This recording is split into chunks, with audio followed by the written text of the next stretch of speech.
Welcome to another video and I am your friend Bharat Shankar. कुछ time recover होने के बाद मार्केट अभी फिर से गिरना शुरू हो गया है और आज का दिन भी अगर आप कंसिडर करेंगे तो stock market is down for fifth straight session. और आज की वीडियो में हम यही जानने की कोशिश करेंगे कि मार्केट गिरने के पीछे रीजंस क्या है, मार्केट अगर रिकवर करना है तो उसके फैक्टर्स क्या हो सकते हैं, और उसके साथ साथ हम उन रीजंस को भी डिस्कस करेंगे जो मार्केट में और भी ज्यादा फॉल या फर्दर डिक्लाइन को ट्रिगर कर सकता है। एंड फाइनली हम टेक्निकल चार्ट्स पे भी मार्केट को स्टडी करेंगे and will try to understand market के किस जोन पे बायर्स बैठे हैं और किस जोन पे सेलर्स बैठे हैं, जो बेसिकली मार्केट के लिए सपोर्ट और रेजिस्टेंस का काम कर सकता है। तो बहुत ही इंपॉर्टेंट वीडियो है, वीडियो को एंड तक देखें और वीडियो को स्किप ना करें। और हाँ, अगर आपको हमारे वीडियोस पसंद आ रहे हैं तो आप वीडियो को लाइक करके और कमेंट्स में एक सिंपल थैंक यू लिख के हमें अप्रिशिएट कर सकते हैं। सो फर्स्ट ऑफ ऑल, ये जो टॉपिक है ये थोड़ा सा कॉम्प्लिकेटेड है, but don't worry, I will make it very very simple for you guys, जिसको आप बहुत ही आसानी से समझ पाओगे। तो सबसे पहले अभी जो मार्केट फॉल हो रहा है वो कुछ एक्शन की वजह से हो रहा है। तो सबसे पहले हम इन एक्शंस को स्टडी करेंगे और ये एक्शन कौन कर रहा है और क्यों कर रहा है उसको हम पहले समझने की कोशिश करेंगे। और उसके बाद हम ये समझने की कोशिश करेंगे कि इन एक्शंस के पीछे रीजंस क्या है, वो कौन से फैक्टर्स है, वो कौन से रीजंस है जो इन एक्शंस को ट्रिगर कर रहा है, उसको हम बाद में समझेंगे। और इन दो चीजों को अगर आप डिटेल में समझ लेंगे तो then it will be very very clear for you guys कि अभी मार्केट क्यों गिर रहा है, मार्केट कब रिकवर कर सकता है, और इन केस अगर मार्केट और भी गिरेगा तो क्यों गिर सकता है। ये तीनों चीजें आपके माइंड में क्रिस्टल क्लियर हो जाएगा। तो सबसे पहले एक्शन के बारे में बात करते हैं। तो अभी एक्शन क्या हो रहा है, जो फॉरेन इन्वेस्टर्स है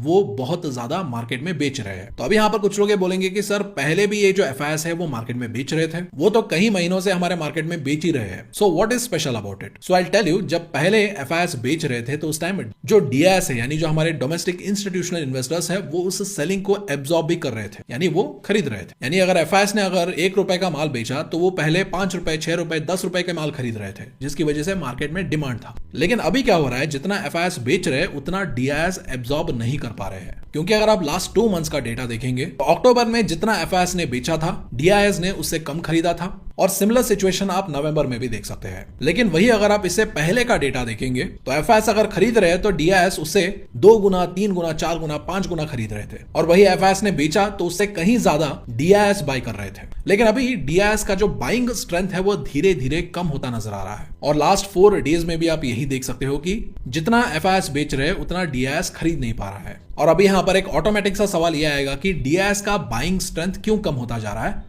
और डीआईएस पहले जितना बाइंग क्यों नहीं कर पा रहे हैं। तो सबसे पहले अगर आप देखेंगे तो एफआईएस के पास बाइंग स्ट्रेंथ इसीलिए आ रहा था क्योंकि उनके पास सिप का पैसा आ रहा था, वो भी हर महीना। लेकिन अभी मार्केट जब डाउन चल रहा है और मार्केट कंसोलिडेट हो रहा है तो उस टाइम एसआईपी का स्लिपेज रेशियो लगातार बढ़ रहा है, और ये स्लिपेज रेशियो सिंपल टर्म्स में ये बताता है कि कितने लोग सिप इन्वेस्टमेंट्स को बंद कर रहे हैं। And of course SIP investments बंद होने का एक रीजन है मार्केट का अभी रीसेंट परफॉर्मेंस, जो इन्वेस्टर्स को डिसअपॉइंट कर रहा है, खास करके वो इन्वेस्टर्स जो 2020 के बाद स्टॉक मार्केट में आए हैं, जिन्होंने अभी तक कोई मेजर बेयर मार्केट या कंसोलिडेटिंग मार्केट नहीं देखा है। और दूसरा पॉसिबल रीजन हो सकता है टैक्सेशन, क्योंकि अभी जो मिडिल क्लास है, जो अपर मिडिल क्लास है, उनके ऊपर अभी टैक्सेशन बढ़ने की वजह से जो रेजिडुअल इनकम है वो कम हो रहा है, और अगर रेजिडुअल इनकम कम होगा तो इन्वेस्टमेंट्स भी कम होंगे। और उसके अलावा अभी रिसेंटली जो लॉन्ग टर्म कैपिटल गेन्स और शॉर्ट टर्म कैपिटल गेन्स के टैक्सेस को बढ़ाया गया है वो भी इन्वेस्टर्स को डिमोटिवेट कर रहा है। और यहां पर मैं यह सवाल आपसे भी पूछना चाहता हूं कि आपको क्या लगता है कि क्या टैक्सेस बढ़ने की वजह से लोग स्टॉक मार्केट में इन्वेस्ट करना कम कर रहे हैं? ऐसा अगर आपको लगता है तो कमेंट्स में बताइए, और अगर आप इससे डिसएग्री करते हैं तो उसको भी आप कमेंट्स में फ्रीली एक्सप्रेस कर सकते हैं। सो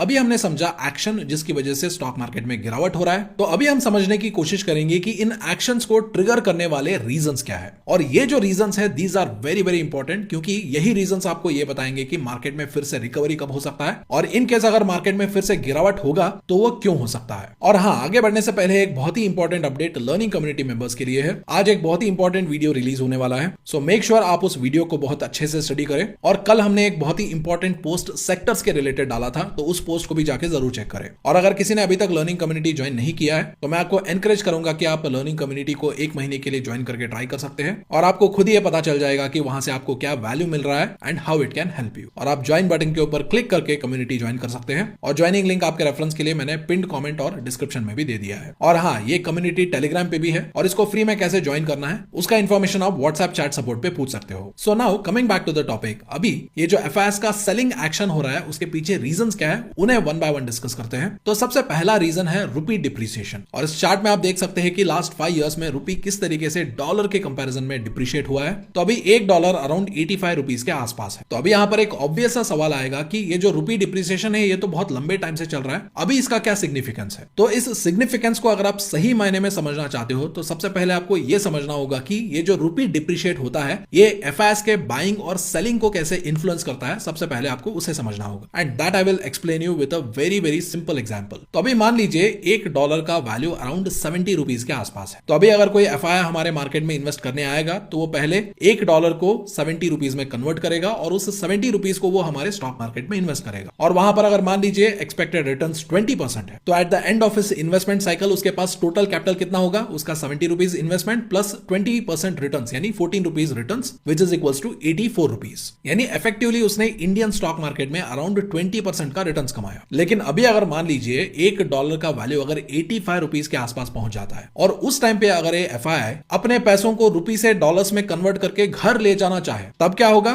तब 84 रुपीज आएगा अराउंड $0.99। यानी इंडियन स्टॉक मार्केट में 20% प्रॉफिट कमाने के बाद भी उसको इफेक्टिवली $0.1 का या 1% का लॉस हो रहा है। और ऐसे रुपी डिप्रिशिएटिंग एनवायरमेंट में अगर एफआईआईस को या फॉरेन इन्वेस्टर्स को इंडिया में इन्वेस्ट करना है तब क्या होगा, तब उनके जो रिटर्न के एक्सपेक्टेशंस है वो बहुत ज्यादा बढ़ जाएंगे। यानी अभी अगर उन्हें इंडियन स्टॉक मार्केट में इन्वेस्ट करना है तो अभी उनका एक्सपेक्टेड रिटर्न्स 20% नहीं है बल्कि वो 40% रिटर्न्स एक्सपेक्ट करेंगे। इससे उनका total capital at the end of the investment cycle बनेगा 98 रुपीज और वहां पर अगर $1 का वैल्यू अगर 85 रुपीज भी होगा तो 98 रुपीज होगा अराउंड $1.15। यानी उन्हें इंडियन स्टॉक मार्केट में तो 40% रिटर्न्स मिल रहा है लेकिन डॉलर्स में कन्वर्ट करने के बाद उनका इफेक्टिव प्रॉफिट 15% के आसपास है। नहीं, अभी अगर रुपी डिप्रिशिएटिंग एनवायरमेंट है तो वहां पर एफआईआईस का स्ट्रेटेजी क्या है, अगर मान लो बुल मार्केट चल रहा है और ऐसे टाइम पे अगर रुपी डिप्रिशिएट हो रहा है तो ऐसे टाइम पे उन्हें कुछ ज्यादा फर्क नहीं पड़ेगा क्योंकि एक्सपेक्टेड रिटर्न्स जो है वो हाई होते हैं। फॉर एग्जांपल अगर उन्हें 50% का रिटर्न्स मिल रहा है और इससे रुपी डिप्रिसिएशन सब्सट्रैक्ट करने के बाद भी अगर ये रिटर्न्स यूएस के रिटर्न से ज्यादा है या कोई और दुनिया के स्टॉक मार्केट से ज्यादा है तो वो इंडियन स्टॉक मार्केट में ऑब्वियसली इन्वेस्ट करेंगे। लेकिन वही अगर मार्केट स्लो हो जाता है और ऐसे रुपी डिप्रिशिएटिंग एनवायरमेंट में अगर एक्सपेक्टेड रिटर्न्स लो होते हैं, फॉर एग्जांपल 20% का रिटर्न्स है और ये रुपी डिप्रिसिएशन के बाद और भी कम हो जाता है तो ऐसे टाइम पे ये एफआईआईस क्या करेंगे, ये सबसे पहले तो मार्केट में इन्वेस्ट नहीं करेंगे और दूसरा ये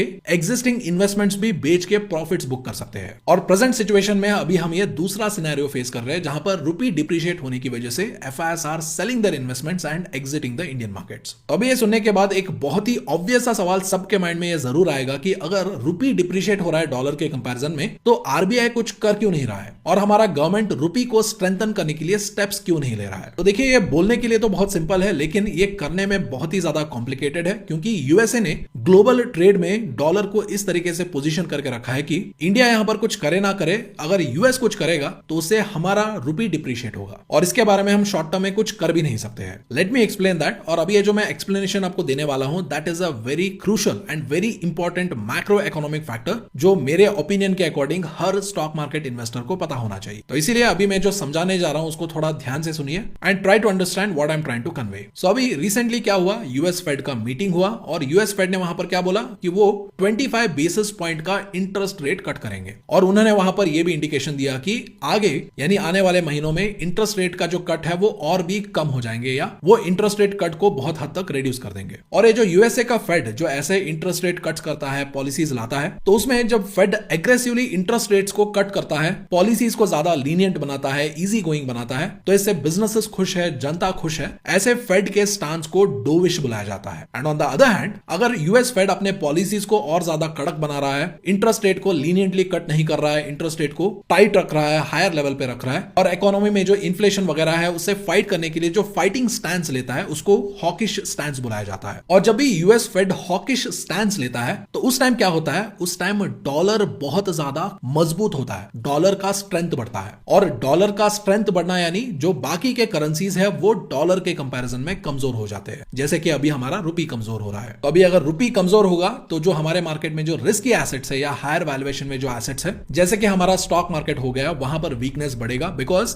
हमारा करेंसी वीक होने की वजह से फॉरेन इन्वेस्टर्स का एक्सपेक्टेशन ज्यादा होगा। अगर उन एक्सपेक्टेशन के अकॉर्डिंग अगर हमारा मार्केट रिटर्न्स डिलीवर नहीं कर पाएगा तो they will sell those assets और they will sell those stocks which will impact our stock markets. और यहां पर मैं बस इंडिया की बात नहीं कर रहा हूं, it will impact most of the emerging markets जिनका करेंसी अभी डॉलर के कंपैरिजन में कमजोर हो रहा है। और उसके बाद अभी एक और रिलेटेड सवाल ये भी आएगा कि अभी ये जो यूएस फेड है वो हॉकिश स्टैंस क्यों ले रहा है, क्योंकि अगर हॉकिश स्टैंस लेगा तो इससे सिटीजंस को परेशानी होगा, बिजनेसेस को परेशानी होगा, इकोनॉमी में स्लो डाउन होगा। तो ऐसे इफेक्ट्स होने के बाद भी यूएस का जो फेड है वो हॉकिश स्टैंस क्यों ले रहा है? तो अभी जो यूएस का जो फेड है वो बहुत ही कॉशियसली एक्ट कर रहा है, और वो कॉशियसली एक्ट इसलिए कर रहा है क्योंकि डोनाल्ड ट्रंप के टैरिफ पॉलिसीज आने वाले हैं, जिसकी वजह से अभी बहुत ज्यादा अनसर्टेनिटी क्रिएट हो रहा है, और इसकी वजह से अभी इन्फ्लेशन या महंगाई भी बढ़ सकता है। और जब महंगाई बढ़ने के पॉसिबिलिटीज या साइंस यूएस फेड को दिखते हैं तो ऐसे टाइम पे वो हॉकिश स्टैंस लेते हैं ताकि वो महंगाई से या इन्फ्लेशन से फाइट कर पाए। And of course emerging markets के ऊपर इसका इंपैक्ट ज्यादा इसीलिए भी पड़ रहा है क्योंकि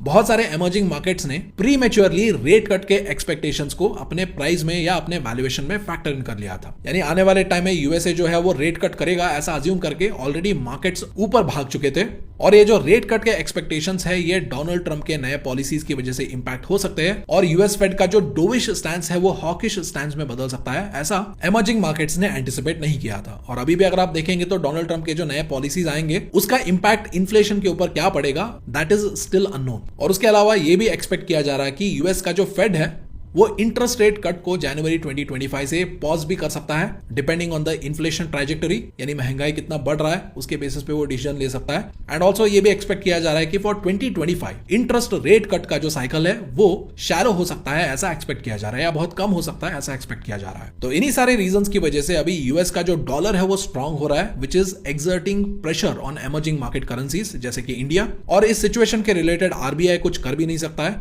जिसकी वजह से अभी ये एंटिसिपेट किया जा रहा है कि रूपी जो है वो आने वाले टाइम में या नियर टर्म में और भी ज्यादा डिप्रिशिएट हो सकता है कंपेयर टू डॉलर। और अभी एफआईएस को अगर ये पता चल रहा है कि रुपया आने वाले टाइम में और भी ज्यादा डिप्रिशिएट हो सकता है इन द नियर टर्म, तो उनके रिटर्न्स एक्सपेक्टेशंस भी बढ़ गए हैं। लेकिन अभी जो हमारा प्रेजेंट मार्केट है वो उन रिटर्न एक्सपेक्टेशंस को फुलफिल नहीं कर पा रहा है because our market is running slow right now. And for that reason हमने अर्ली दिसंबर में ये विटनेस किया कि एफआईएस का जो बाइंग है वो रिवर्स हो गया और एफआईएस सेलर्स बन गए, और इस वीक उन्होंने around 12,229 crore worth of stocks को इंडियन स्टॉक मार्केट में बेचा है। एंड ऑफ कोर्स अभी अगर आप देखेंगे तो ये जो चेंज इन एफआईआई का स्ट्रेटेजी है वो हमारे मार्केट ट्रेंड में भी रिफ्लेक्ट हो रहा है, जहां पर जो लार्ज कैप स्टॉक्स है स्पेशली जो फाइनेंशियल स्टॉक्स है वो बहुत ही ज्यादा एफआईआई के सेलिंग प्रेशर के अंडर है। बट हैविंग सेड दैट अगर एफआईआई बेचेंगे भी तो कितना बेच सकते हैं, एंड फॉर दैट रीजन अभी ये जो ट्रेंड है it is unlikely to sustain. और इसीलिए आपने देखा भी होगा कि अभी इंडियन स्टॉक मार्केट में बहुत सारे जो रिटेल इन्वेस्टर्स है they are adopting a strategy opposite to of FII strategy, यानी एफआईआई बेच रहे तो ये खरीद रहे हैं, क्योंकि अभी बहुत सारे रिटेल इन्वेस्टर्स को भी ये लग रहा है कि जो क्वालिटी लार्ज कैप स्टॉक्स है वो आगे चल के सूनर और लेटर बाउंस बैक करने चाहिए। और अगर कोई वैल्यू इन्वेस्टर है और अगर कोई लॉन्ग टर्म इन्वेस्टर है तो it is true for them, क्योंकि अगर कोई क्वालिटी कंपनी है और वो ऐसे मैक्रो सिचुएशंस की वजह से करेक्शंस फेस करते हैं या गिरावट फेस करते हैं और वो एक सस्ते वैल्यूएशन या डिस्काउंटेड वैल्यूएशन पे मिलते हैं, तो ऑफ कोर्स वैल्यू इन्वेस्टर्स और लॉन्ग टर्म इन्वेस्टर्स के लिए तो ये अपॉर्चुनिटी लगता है। एंड ऑफ कोर्स ऐसे फॉलिंग मार्केट में कुछ एक्सेप्शंस भी है, क्योंकि अगर मान लीजिए अगर कुछ चीजें यूएस एनवायरमेंट में होता है या यूएस इकोनॉमी में होता है और उसकी वजह से यूएस इकोनॉमी को ज्यादा फायदा होता है, तो उसका एक डायरेक्ट फायदा उन इंडियन कंपनीज या उन इंडियन सेक्टर्स को भी मिलेगा जो यूएस इकोनॉमी के ऊपर डिपेंडेंट है, जैसे कि हमारा Indian IT sector. And for that reason आपने देखा होगा कि अभी ये जो मार्केट गिर रहा है ऐसे टाइम पे आईटी के स्टॉक्स ऊपर जा रहे हैं, बिकॉज ट्रंप जितना पॉलिसीज लेके आएगा, जितना यूएसए को फायदा पहुंचाएगा, उतना ही यूएसए के कंपनी स्पेंड करेंगी, और ये यूएसए की कंपनीज इंडियन आईटी कंपनीज के क्लाइंट्स हैं। और अगर इंडियन आईटी कंपनीज के क्लाइंट्स उनके आईटी बजट बढ़ाएंगे तो इसका एक डायरेक्ट फायदा इंडियन आईटी कंपनीज के सेल्स एंड प्रॉफिट्स पे दिखेगा। और रिसेंटली आपने ये भी देखा होगा कि एक्सेंचर, जो कि दुनिया का लार्जेस्ट आईटी कंपनी है, उसका Q1 रिजल्ट आया था और उन्होंने फाइनेंशियल ईयर 2025 के गाइडेंस को भी अपग्रेड किया है, which is also good sign for the Indian IT companies as well, जैसे कि हमारा HCL टेक है, TCS है, इन्फोसिस है, विप्रो है, वगैरह वगैरह। तो अभी यहाँ पर इन रिकवरी के साथ साथ कुछ ऐसे फैक्टर्स भी है या कुछ ऐसे रीजंस भी है जो हमारे मार्केट को नेगेटिवली इंपैक्ट करने के केपेबल है, जैसे कि मैक्रो इकोनॉमिक हेडविंड्स। क्योंकि प्रेजेंटली अगर आप देखेंगे तो इंडिया का जो मैक्रो इकोनॉमिक्स है वो डिटीरियोरेट होते नजर आ रहे हैं, और ये मार्केट सेंटिमेंट को भी बहुत हद तक इफेक्ट कर रहा है। क्योंकि प्रेजेंटली अगर आप देखेंगे तो हमारा जो ट्रेड डेफिसिट डेफिसिट है वो ऑल टाइम हाई पे है। और यहाँ पर ट्रेड डेफिसिट का मतलब क्या होता है, जो हम एक्सपोर्ट करते हैं उसका वैल्यू माइनस जो हम इंपोर्ट करते हैं उसका वैल्यू हमारा ट्रेड डेफिसिट होता है, यानी the difference between the goods and services we export and the goods and services we import, that is trade deficit. तो यहाँ पर कुछ लोग पूछेंगे कि सर इससे क्या फर्क पड़ेगा? फर्क पड़ता है, क्योंकि जो एक्सपोर्ट इंपोर्ट होता है वो ज्यादा से ज्यादा डॉलर्स में होता है, और अभी हमारा रुपये अगर डॉलर के कंपैरिजन में डिप्रिशिएट हो रहा है तो यहाँ पर हमें एक्सपोर्ट्स में ज्यादा डॉलर्स कमाने हैं और इंपोर्ट्स में कम डॉलर स्पेंड करने हैं, लेकिन यहाँ पर एग्जैक्टली उल्टा हो रहा है, और इसीलिए हमारा जो ट्रेड डेफिसिट है वो ऑल टाइम हाई पे है। और इसका अगर आप एग्जैक्ट नंबर्स देखना चाहें तो इस नवंबर में हमारा जो ट्रेड डेफिसिट है वो एट अ रिकॉर्ड हाई था ऑफ अबाउट $37.84 बिलियन, और वही अगर आप इसको नवंबर 2023 से कंपेयर करेंगे तो उस टाइम ट्रेड डेफिसिट नवंबर में अराउंड $21.31 बिलियन के आसपास था। और सिर्फ यही नहीं, अभी अगर आप हमारा ओवरऑल इकोनॉमिक ग्रोथ भी देखेंगे तो वो भी स्लो होता नजर आ रहा है, क्योंकि अगर आप हमारा recent Q2 GDP growth data देखेंगे तो that was lowest nearly in last 2 years, और ये थर्ड कंसेक्यूटिव क्वार्टर है जहां पर हमारा जीडीपी ग्रोथ स्लो हुआ है। और आने वाले टाइम में भी अगर हमारा ट्रेड डेफिसिट बढ़ता जाएगा, हमारा जीडीपी ग्रोथ स्लो होता जाएगा, तो it has the power to negatively affect our stock market, और हमारा स्टॉक मार्केट और भी ज्यादा गिर सकते हैं। और उसके अलावा एक और बहुत ही इंपॉर्टेंट फैक्टर ये है कि there is a lot of uncertainty over the earnings recovery, क्योंकि रिसेंटली अगर आप देखेंगे तो Q1 Q2 में जो इंडियन कॉर्पोरेट्स है उन्होंने बहुत ही वीक Q1 और Q2 रिजल्ट्स पोस्ट किए थे, और आपने देखा भी होगा कि बड़े बड़े कंपनीज के क्वार्टरली रिजल्ट्स आ रहे हैं और एक ही दिन में उन बड़े कंपनीज का स्टॉक प्राइस 4%, 5%, 7-8% गिरता जा रहा है। तो इसीलिए अभी सबका जो नजर है वो दिसंबर क्वार्टर के या Q3 अर्निंग्स के ऊपर है, जहां पर एक्सपर्ट्स जो है वो अर्निंग्स के रिकवरी को एक्सपेक्ट कर रहे हैं। बट हैविंग सेड दैट, ये जो एक्सपर्ट्स है वो ये भी हिंट दे रहे हैं कि ये जो रिकवरी Q3 में हो सकता है वो एक बहुत ही डिसेंट रिकवरी हो सकता है, और जो असली या दमदार रिकवरी है that we can expect only after Q4 या ओनली फ्रॉम Q4। तो इसीलिए अभी ये जो दिसंबर के क्वार्टरली रिजल्ट्स आने शुरू होंगे that is also very very critical,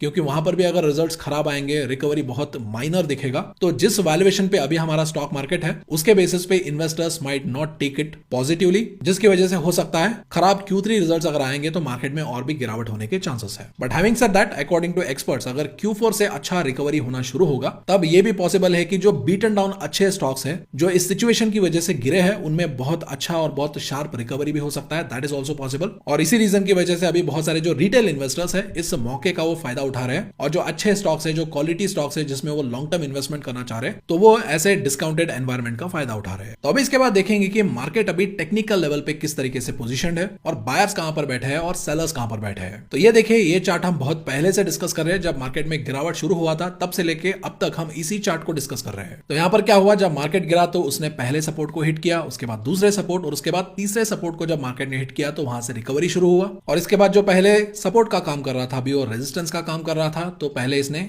first resistance को हिट किया और इसके बाद यहां पर थोड़ा कंसोलिडेट किया। इस रेजिस्टेंस को ब्रेक करके ये अपने सेकंड रेजिस्टेंस पे गया। पहली बार इसको ब्रेक करने की कोशिश की, नहीं हुआ, दूसरी बार कोशिश की, नहीं हुआ। यानी बेसिकली यहां पर हो क्या रहा है, इस लेवल पे, इस रेजिस्टेंस पे जो सेलर्स बैठे हैं वो बायर्स को मार्केट ऊपर ले जाने नहीं दे रहे हैं। बायर्स खरीद रहे हैं लेकिन सेलर्स बेचे ही जा रहे हैं। पर बायर्स ने इस रेजिस्टेंस को तोड़ने की कोशिश पहली बार की, अनसक्सेसफुल रहे, दूसरी बार की, अनसक्सेसफुल रहे, लेकिन दूसरी बार में बायर्स का स्ट्रेंथ यहां पर कम हो गया और सेलर्स का स्ट्रेंथ यहां पर बढ़ गया, और इस बैटल में सेलर्स की जीत हुई। एंड फॉर दैट रीजन इस रेजिस्टेंस को ब्रेक करने के अनसक्सेसफुल अटेम्प्ट के बाद मार्केट नीचे आता है और सपोर्ट को अप्रोच करता है, सपोर्ट को भी ब्रेक करके सपोर्ट जोन के अंदर आता है, और अभी सपोर्ट जोन को भी ब्रेक करके अभी वो नीचे आ चुका है, विच मींस अभी मार्केट फिर से जिस सपोर्ट लेवल पे मार्केट ने रिकवर किया उसी सपोर्ट को फिर से वो रीटेस्ट करने वाला है, अगर मार्केट और भी ज्यादा गिरता है तो। और अभी अगर मार्केट इस सपोर्ट लेवल पे होल्ड करेगा, यहां पर फिर से अगर मार्केट बाउंस बैक करेगा तो अच्छा है, लेकिन अगर मार्केट इस सपोर्ट लेवल को तोड़ेगा तब मार्केट में और भी बड़े करेक्शंस होने के चांसेस बढ़ जाते हैं। एंड फॉर दैट रीजन जो अगले 1-2 हफ्ते में जो मार्केट में एक्टिविटी होगा that will be really critical, और जो भी डेवलपमेंट्स होंगे I will keep you updated. और अगर क्विक अपडेट्स होंगे तो मैं टेलीग्राम और व्हाट्सएप चैनल पे उसको पोस्ट कर दूंगा, और इन दोनों का लिंक आपको वीडियो के डिस्क्रिप्शन में मिल जाएगा।